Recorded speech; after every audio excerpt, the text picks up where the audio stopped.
Before our final exams, the campus heartthrob spectacularly dumped the high society heiress. As I was gnawing on a cheap bun, I sidled up to her, seeing she had no heart for studying. "You know, I look a lot like him. How about I ask you out?"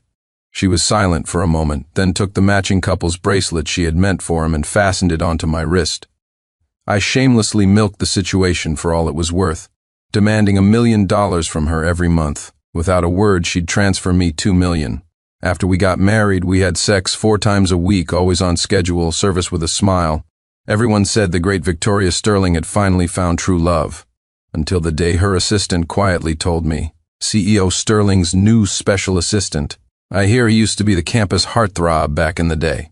Mr. Evans, CEO Sterling seems to really like him. She gave him that private lounge you love so much." Chapter 1. I went after Victoria Sterling for one reason: money.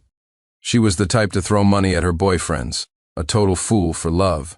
Back when I was so poor I was eating stale buns to survive, I was insanely jealous of the campus heartthrob, Ethan Lancaster, who wore a $2 million watch before he'd even graduated. What I couldn't understand was why he'd toss aside a rich girl like Victoria for some impoverished student he wanted to run off with. So, the moment Ethan slapped Victoria and stormed off, I blocked his path at the classroom door. "Are you two really over?" He shot a disdainful look at my tattered clothes and contemptuously shook my hand off his arm. "Yes, we're over. So, can I go after her?" He looked me up and down, taking in my ragged appearance, and couldn't help but laugh out loud. "Sure, go for it. If you actually manage to win her over, I'll give you this watch." I stared at the $2 million watch Victoria had given him and nodded. But at the post-graduation party, when he saw Victoria arrive with her arm linked through mine, his smile froze on his face. While Victoria was in the restroom, he dedicated a song to me. When the lyrics "Two Timing Trash" blared from the speakers, the room went silent. All eyes turned to me. "Sincere Evans, you're a real bastard," Ethan Lancaster sneered. I knew exactly what I was to Victoria, a substitute, but I still opened a bottle of wine and poured the entire thing over Ethan's head. Then I smoothly took the watch from his wrist. "A bet's a bet. If you didn't want me going after her, you shouldn't have gotten engaged to that other girl." "Sincere Evans," Ethan roared and lunged at me, but a figure flew in front of me just in time. Victoria took the slap for me. She pulled me out of the bar, and we didn't say a word to each other the entire night. She must have been heartbroken, I thought, and I knew my place perfectly. I quietly followed Ethan Lancaster on Instagram. Every time he posted a new outfit, I'd buy the same one. I'd wear it on our next scheduled night together. And every time, when she saw me dressed in Ethan's style, the look in her eyes was an indecipherable mix of emotions. I knew she was secretly following Ethan, too. Every time she looked at me, it was like she was looking at the man she used to love. My best friend Leo was furious on my behalf. After all, I was her husband. But I thought it was great. I'd ask for $1 million a month and she'd give me 2. I pushed my luck and asked for $3 million. She sent me 5. With a life like this, who needs love? I was born into a family with neither love nor money. I would seize any chance to make a buck, no matter how shameless. As long as Victoria Sterling was still interested in me, I was going to do my part. On our first anniversary, Ethan updated his Instagram. He'd gotten a skull tattooed on his neck. The pain was so intense I nearly bit through my teeth, but after 10 hours, I had a matching tattoo on my own neck. When Victoria came out of the shower and saw the tattoo peeking out from under my purple shirt, the hand drying her hair froze. "What's wrong? You don't like it? Don't do this again." She showed no interest in my skull tattoo. "And throw out all your purple clothes." My heart sank. Purple was Ethan's favorite color. Was she tired of me imitating her old flame? It seemed my time as a stand-in was coming to an end. I mean, it must have hurt. She flicked my forehead. "From now on, I'll give you plenty of money, even if you don't imitate him." The next day, the housekeeper removed all my purple clothes. I never liked purple anyway. The housekeeper filled my closet with black clothes instead. I ran my hand over the exquisitely tailored fabric. Could it be? Did Victoria know that I liked black? But if I stopped imitating Ethan, what would happen to my job as his substitute? So I decided to test the waters. I asked Victoria for $8 million. She gave me an unlimited black card, a custom-designed one for couples. While checking out a car show with Leo, he asked curiously, Didn't you say you were going to take the money and run after 5 years? It's almost been 5 years. When are you planning to divorce her? I stared at the baby clothes in a shop window, lost in thought. Chapter 2. I was Victoria Sterling's stand-in for 5 years, so I have no idea what loving someone is supposed to look like. I just remember, before my mother left with another man, the thing she did that made me happiest was making me a little rabbit out of woven grass. I found some yarn and tried to knit a rabbit. My hands were covered in bloody pinpricks from the needles. After several failed, ugly attempts, I finally made a decent one, but it seemed Victoria wouldn't need it anymore, because on our scheduled night she was half an hour late and still not home. I fell asleep waiting on the sofa. I was woken by a kiss. I'm sorry, a client added a last-minute clause. I got back late. Victoria sat on my lap, wrapping her arms around my neck and kissing me passionately. For the first time, I pushed her away. When are you planning on divorcing me? Her breath caught. What are you talking about? I looked at her. I know he's back. You even gave him my favorite, lounge. I checked. My access has been revoked. Her body tensed. Victoria, don't get me wrong. I won't cling to you. I won't even ask for much in the settlement. Just give me... She had already picked up her phone, her tone colder than I'd ever heard it. Special assistant? What special assistant? And what's this about the lounge? Do people not need my approval to replace my staff anymore? On the other end of the line, the HR manager's voice trembled. CEO Sterling, he showed us pictures of you two when you were dating. He also said that Mr. Evans stole you from him. Mr. Evans does look a lot like Mr. Lancaster, and those photos were definitely of you, CEO Sterling. We thought it was what you wanted. Victoria's expression was terrifyingly cold. Blacklist Ethan Lancaster from the entire industry. I want to see Mr. Evans's access to the lounge restored within the hour.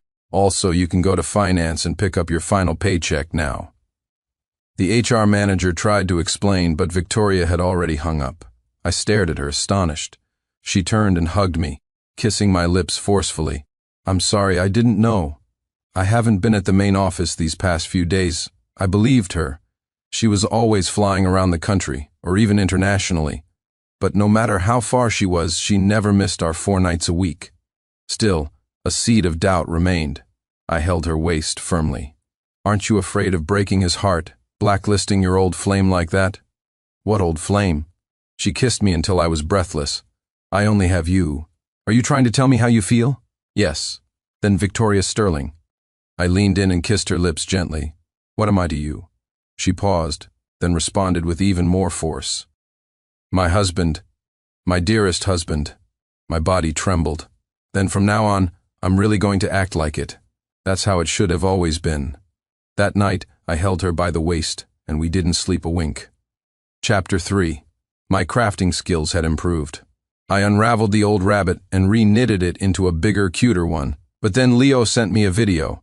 In the clip, Victoria was leaving her mansion in the city after a meeting, holding a black umbrella as she walked past Ethan Lancaster. Since being blacklisted, he had nowhere to go. He couldn't even afford rent. He was soaked to the bone, his purple shirt clinging to his skin, outlining his handsome physique.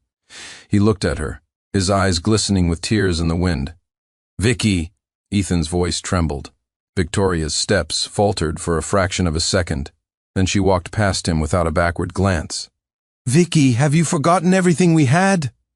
Despite Ethan's desperate calls, Victoria didn't turn back. I breathed a sigh of relief.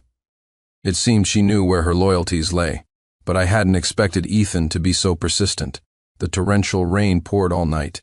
He stood downstairs all night, until he finally collapsed. A black umbrella appeared in my line of sight. Ethan forced his eyes open, looking up at the person holding it. Victoria was perfectly dry, her pale face betraying no emotion, but the umbrella was tilted ever so slightly toward Ethan. Victoria flew back to the capital the next day as planned, only she had given the mansion to Ethan. Sincere, what are you going to do? Victoria Sterling only ever spends money on her own man. I thought for a moment. If she's going to treat me like her husband, then I'm going to act like one.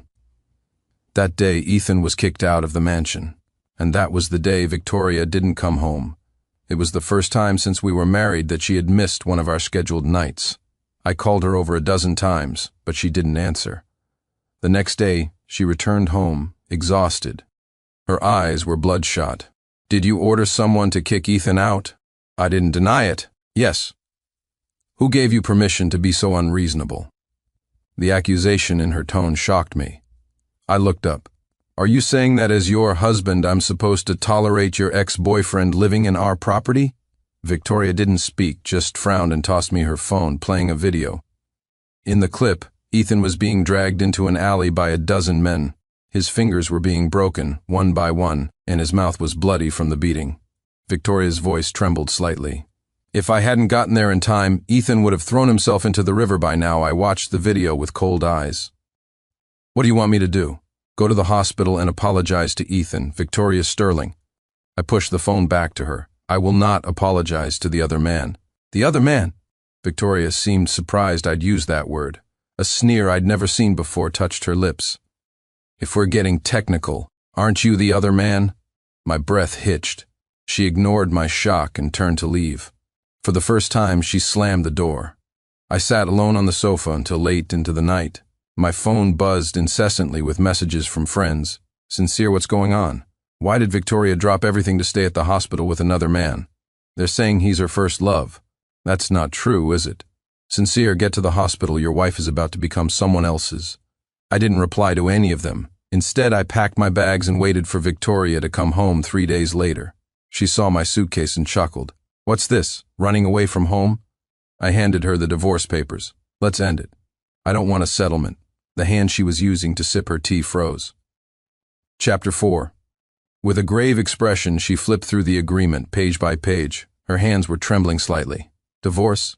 Who's going to give you that kind of money? Thank you for your concern, CEO Sterling, but I won't starve.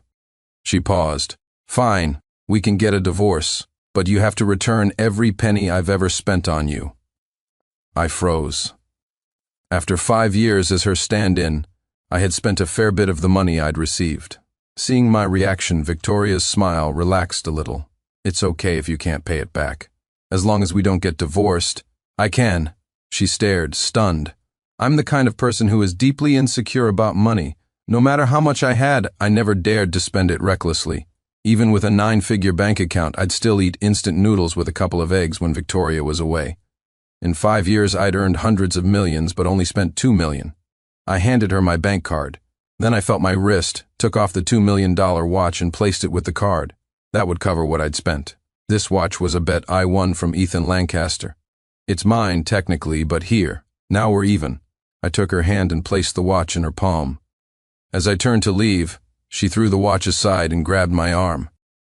Don't go, I didn't really mean for you to pay it back. The ever-eloquent CEO Sterling was, for once, at a loss for words. Victoria, don't try to stop.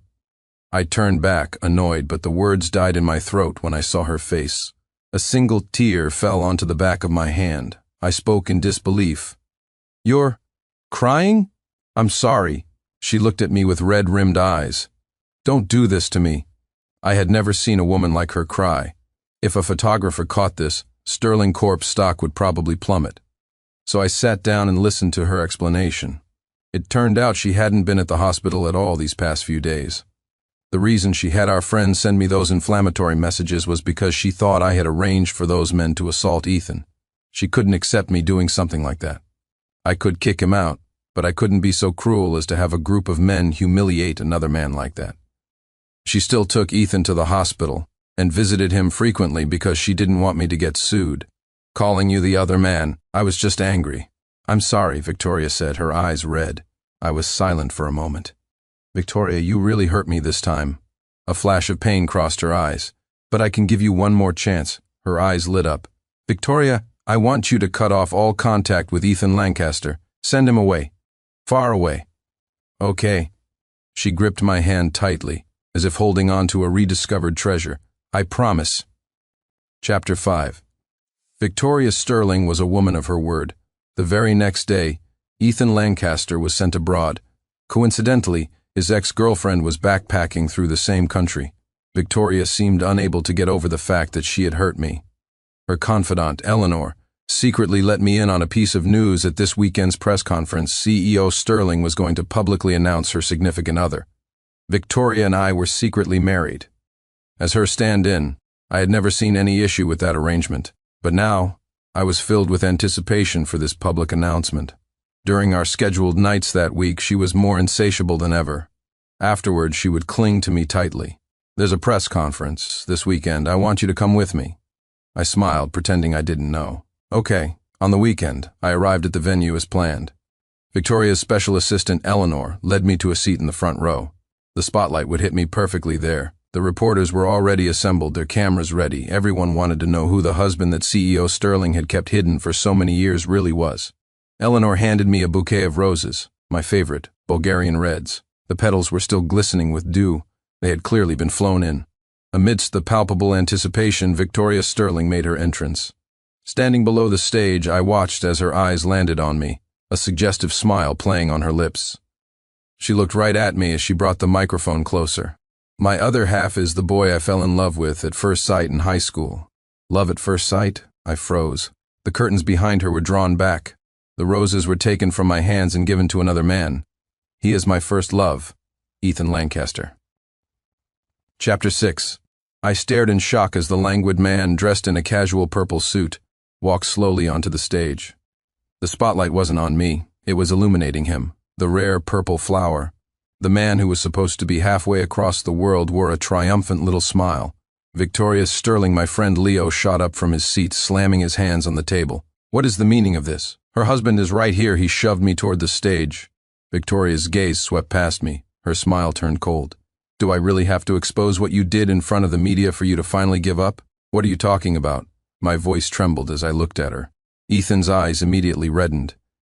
A flash of pity crossed Victoria's face. The next second, the large screen behind them displayed images of Ethan in Northern Europe, disheveled and being beaten and humiliated by a group of white men. "Sincere Evans."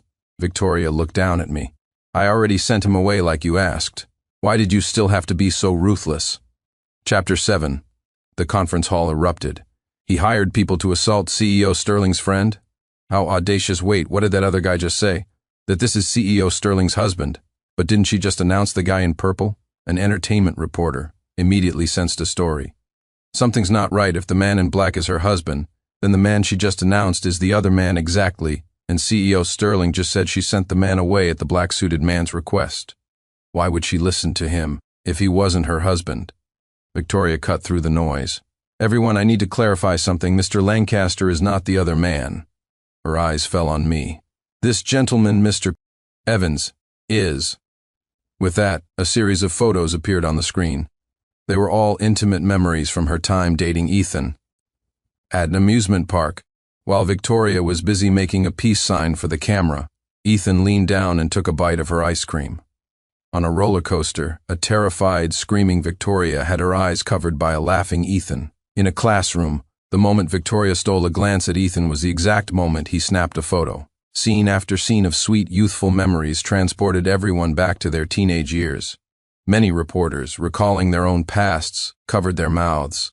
"Oh my God, that's so sweet. It reminds me of my first love." It seems no matter how much time passes, you never forget your first love. You can see it in her eyes. CEO Sterling is so in love. If it was so good, why did they break up? Ethan took the microphone.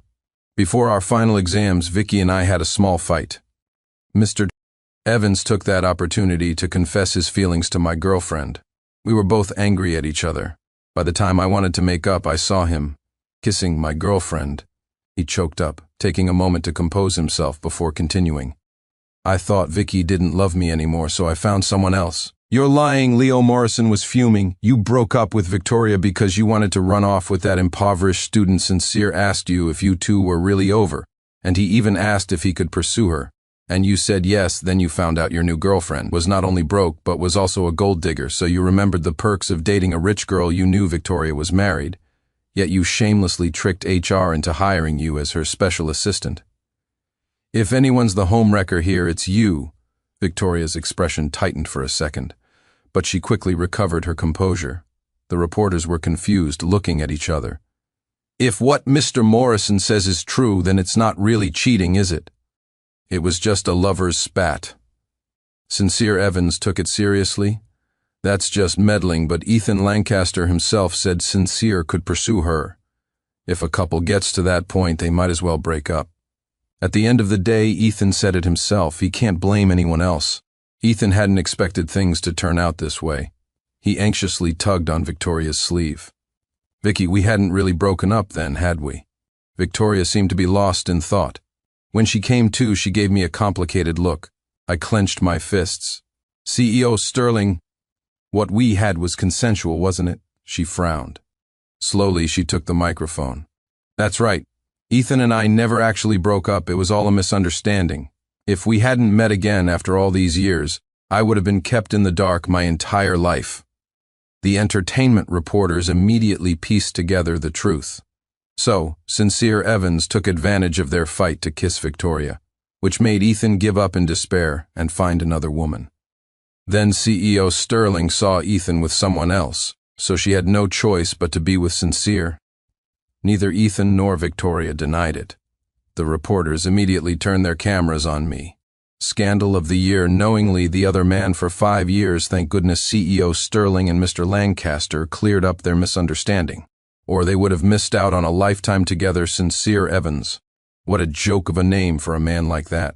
What nonsense are you all spouting? Leo, furious, tried to rush forward to argue, but I grabbed his arm. I looked at Victoria. So, you want a divorce? She hesitated. Then she nodded.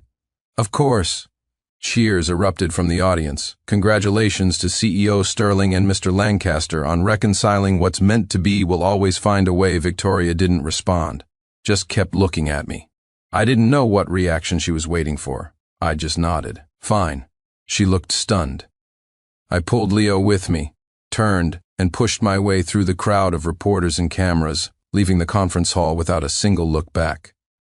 When the divorce papers were delivered to me, Victoria's confidant, Eleanor, looked at me with a mocking expression. Leo was livid.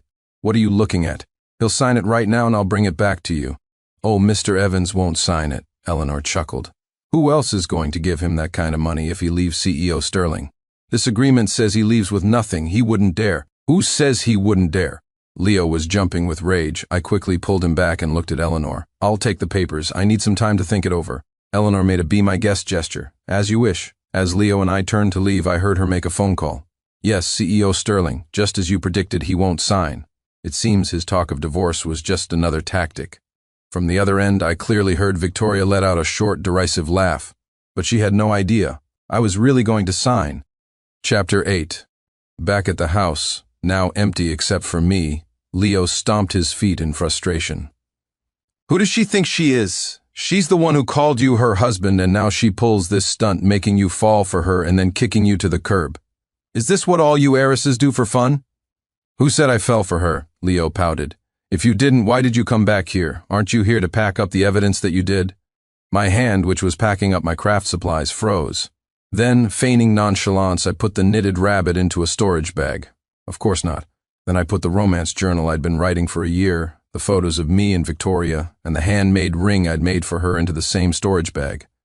When I left, I didn't want her to think I was in love with her. I signed the divorce papers, placed them and the black card on her desk, and weighed them down with the $2 million watch. Then, I pulled my suitcase and left that house for good. Chapter 9. After I left, I found a place and used the interest earned from those hundreds of millions over the years to open a small flower shop.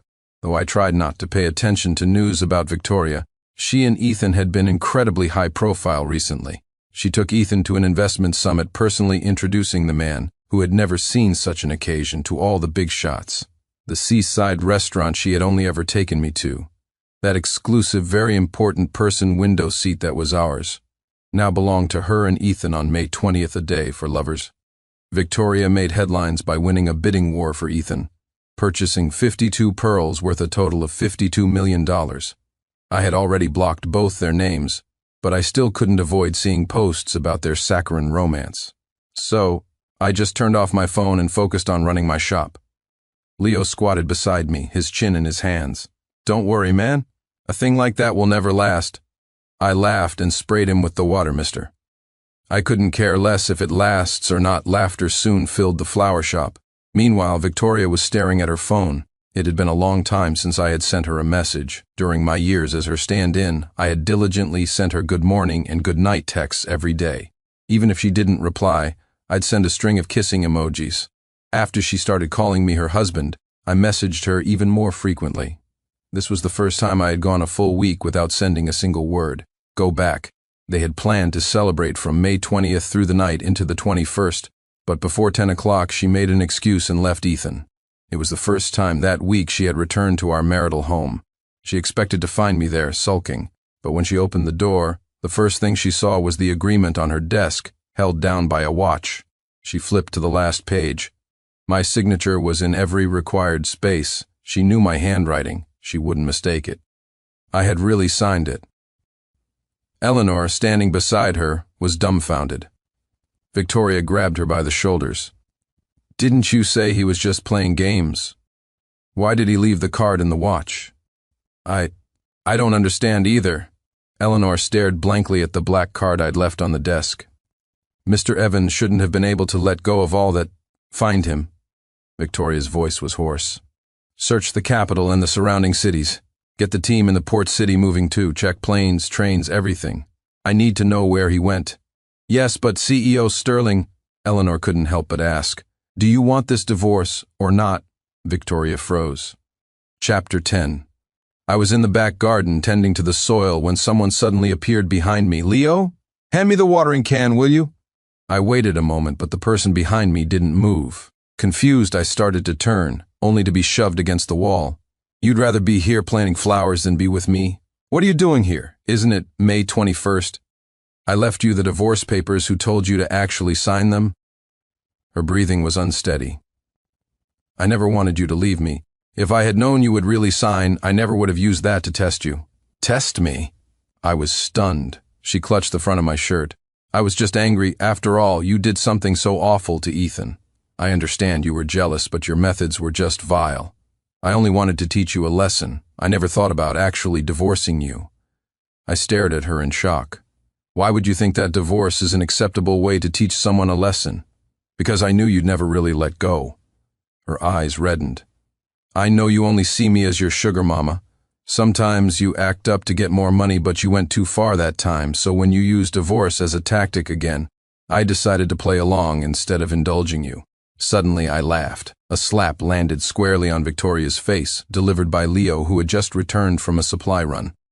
You're the one who's acting up. You and Ethan are both playing games. If Sincere was really playing games, why would he have left the black card for you? If he really saw you as just a sugar mama, he would have gone through legal channels to get his half of the marital assets. Victoria's body went rigid. She looked at me with surprise. It seemed that only now did she realize this detail. Hubby, is that true? There was a glimmer of hope in her eyes, but I just laughed. How about this? Give me 2/3 of your net worth and I'll come back with you. The hope in her eyes died.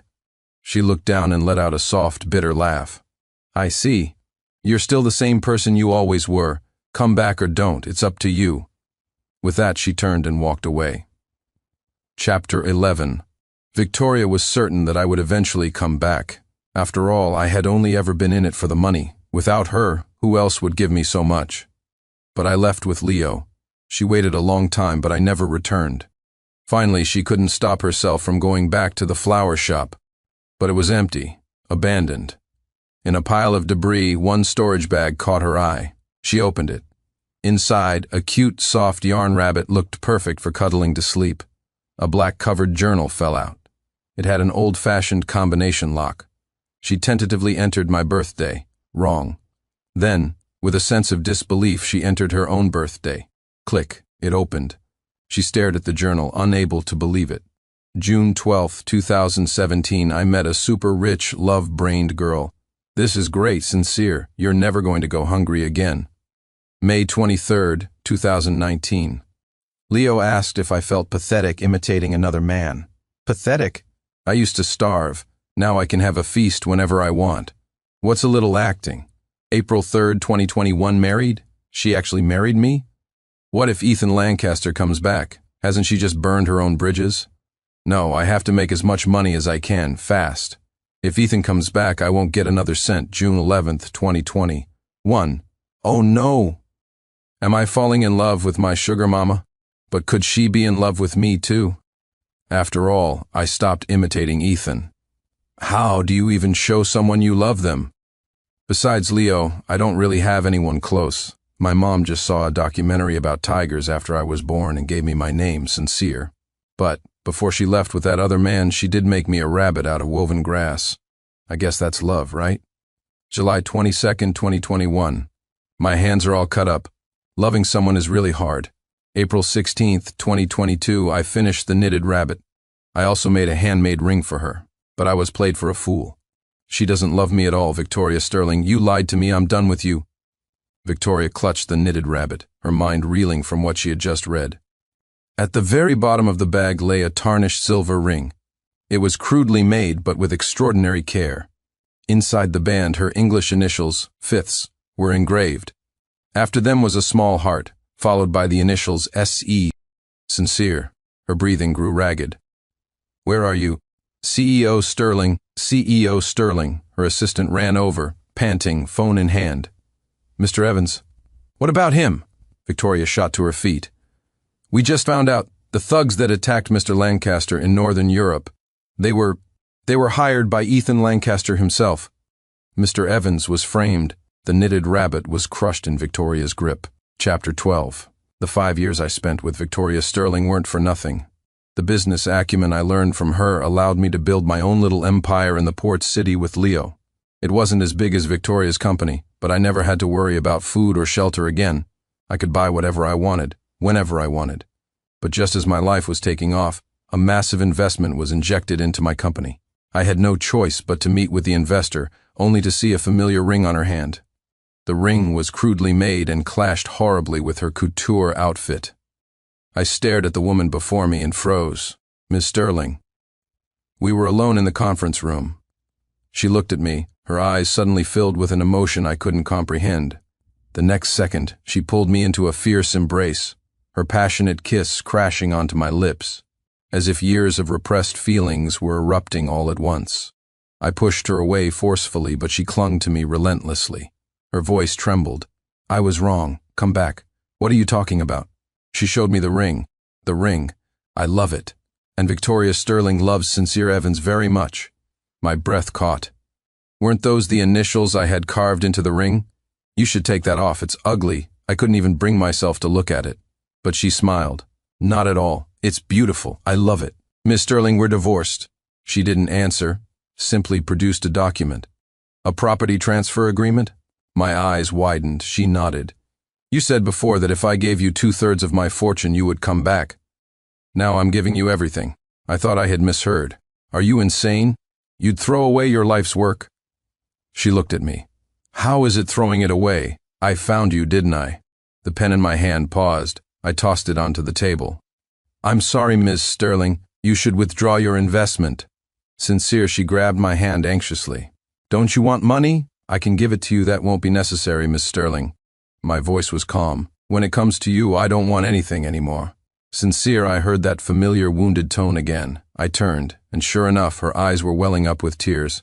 Don't do this. Please, just take it. Don't treat me like this. There was a time when I would have been very interested in such a vast sum of money. But now that I could make a comfortable living on my own, I no longer envied Victoria Sterling. I didn't want to trade my feelings for money ever again. I'm sorry, Ms. Sterling. I pried her fingers from my arm one by one. I turned and called for Leo. Leo, show our guest out. Leo already couldn't stand Victoria. He immediately brought the entire security team to form a barrier between us. Behind me, Victoria's voice sounded desolate. My footsteps faltered for only a second before I walked away, the sound of my leather shoes echoing in the hall. Chapter 13. Ethan Lancaster still refused to give up. Even though his self-directed assault had been exposed, leaving him penniless, he still believed in the devastating power of being the idealized first love. Once again, on a rainy night, he put on his purple shirt and stood beneath Victoria's window. And once again, Victoria emerged with a black umbrella. But he never expected that this time, Victoria wouldn't tilt the umbrella toward him. Instead, she sneered and ordered her men to tie him to a tree, leaving him to the mercy of the raging thunderstorm. You like playing the victim, don't you? A cruel smile played on Victoria's lips.